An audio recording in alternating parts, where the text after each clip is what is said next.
E olha, o ex-presidente Luiz Inácio Lula da Silva concedeu na manhã de hoje uma entrevista à Rádio Jovem Pan de Sergipe. Lula afirmou que a situação que o país enfrenta em virtude da pandemia do Covid-19 é o que motiva a sua possível candidatura à presidência da República nas eleições de 2022. Em tom de quem comandará o país novamente, Lula foi questionado sobre a Petrobras. Criticou a venda de ativos da estatal, mas num lapso de memória e como se nada tivesse acontecido no governo petista, se esqueceu de citar os crimes do Petrolão. Vou pedir para o nosso Constantino somente desligar o microfone dele, enquanto isso a gente vai ouvir a sonora do Lula. Vamos fazer a Petrobras voltar a ser a empresa orgulho brasileiro, sabe, que ela sempre foi. Não adianta tentar vender a Petrobras aos pedaços, sabe, que se for necessário o povo brasileiro vai comprar as ações para voltar a ser dono dessa empresa maravilhosa que nunca deveria ser desmontada como foi pelo atual governo e pelo governo Temer. É a fala do ex-presidente Luiz Inácio Lula da Silva. Bruna Torlai, uma possível candidatura ou uma candidatura certa? Olha, uma candidatura certa. Agora, não é estranho ver o Lula lamentar a venda da Petrobras, né? Ele já deve estar chorando, dizendo, não, pelo amor de Deus, deixa eu ganhar primeiro, não vende até lá. Porque como é que vai se refazer aquele esquema de corrupção, né? Para ele é um desespero, se caso ele ganhe, ele não tenha a possibilidade de dilapidar a Petrobras como no passado, né? Deixou ali prontinho para Dilma.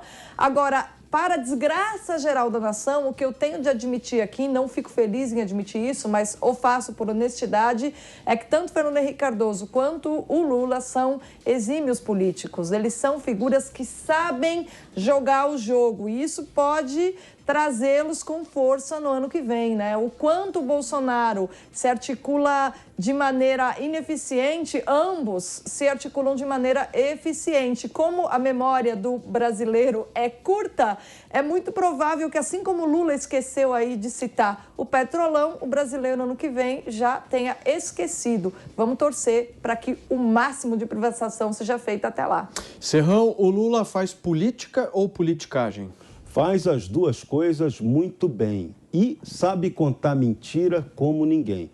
É perfeito. Agora, um cara que bebe cachaça da boa como ele merece muito respeito. Realmente merece. Agora, hoje, ele fez a gente dar gargalhada. Pelo menos kkkk para o companheiro Stalinácio. Ele não se lembra que foi o partido dele, a base aliada dele corrupta, que, aliás, é a mesma base aliada que continua aí operando no Brasil. Esses caras assaltaram não só a Petrobras, mas todas as empresas estatais. O caso da Eletrobras, infelizmente, a Lava Jato nem chegou lá para apurar, mas lá a roubalheira foi tão grave quanto a Petrobras. O modelo armado foi o mesmo. Assim que Lula assumiu o primeiro mandato, José Dirceu de Oliveira e Silva, seu grande gênio, ele nomeou todos os diretores de administração dos principais fundos de pensão e também das empresas estatais. E isso garantiu a ele a operação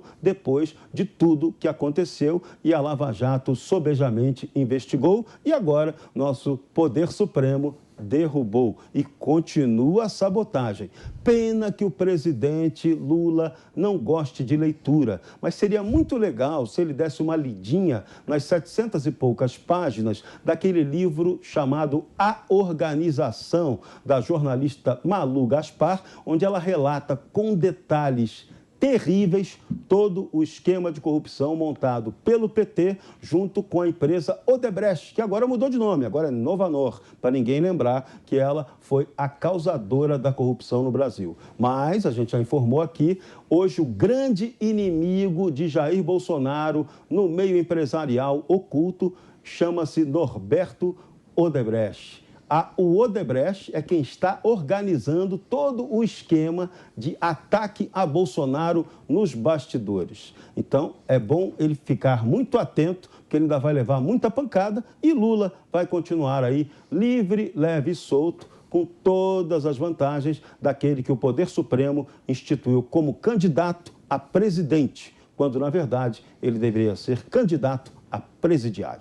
Muito bem, belíssima indicação, Serrão. Constantino, o Lula está em campanha aberta, né? Está em campanha aberta graças aos amigos supremos, né? E isso não é um país sério, um país onde isso acontece. Essa fala dele é um escárnio absurdo, né? Quando algum petista diz o petróleo é nosso, em defesa da Petrobras, entre aspas, nós temos que levar a sério isso. Eles têm certeza que o petróleo é deles. Eles mostraram isso com o Petrolão, né? E o povo paga a conta. A gente sabe para que esses larápios querem estatais, né? Isso ficou evidente. Alguém que finge que não entendeu isso depois está agindo de má fé. Não tem mais como alegar ignorância. É de um grau de cinismo que beira a psicopatia. Agora, veja, o Lula recentemente foi o líder político que mais enalteceu o regime cubano nessas manifestações corajosas da população que estamos vendo e que está sendo recebida com espancamentos, sumiço, morte, né? Ele foi o que mais defendeu. Nem o eleito no Peru, o Pedro Castilho, professor marxista, foi tão enfático na defesa do regime cubano. A Michelle Bachelet demorou uns dias, mas na figura lá da Comissão de Direitos Humanos da ONU se manifestou contra. O Lula foi o líder que mais saiu em defesa de Cuba. E não tem um raio de um jornalista nesse país, quando tem a oportunidade, para perguntar sobre essa incoerência. Como é que você se apresenta como líder da Frente Democrática contra a ameaça fascista, autoritária, né, se você defende Cuba? Então é uma palhaçada, é uma piada de mau gosto. Qualquer país sério do mundo, Lula estaria preso, né? Agora, é curioso que o João Agripino Doria se manifestou hoje contra esses dois, abre aspas, extremos. Eu sempre acho graça quando eu vejo isso, porque colocar o Bolsonaro num extremo oposto a Lula já é uma piada de mau gosto, né? E, no fundo, a gente sabe que todo tucano, se tiver que descer do muro, desce para o lado esquerdo no colo do petista. O Fernando Henrique Cardoso já até se manifestou nesse sentido.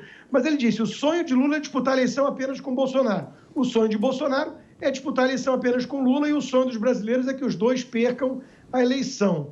Bom, não sei se esse é o sonho dos brasileiros. Talvez o Dória seja realmente um caso de unanimidade. Nem um lado nem outro gosta dele, né? E o pesadelo do Dória é que ele não é esse nome da tal terceira via. Serrão pedindo a palavra. Eu queria chamar o VAR para mim mesmo, porque eu falei uma besteira ainda agora. O empresário que está detonando o Bolsonaro nos bastidores não é o Norberto Odebrecht, não. É o filho dele, Emílio Odebrecht, que é pai do grande Marcelo Odebrecht, que até rompeu com a família, está aí movendo o processo, está numa briga feia. E esse caso Odebrecht não pode cair na impunidade. Agora a estratégia da empresa, que mudou de nome, é derrubar no judiciário os acordos de leniência que eles firmaram, que contam toda a história da corrupção. Está sendo montada aí uma grande pizza e isso não pode acontecer. Enquanto isso, nos bastidores, Bolsonaro toma pau.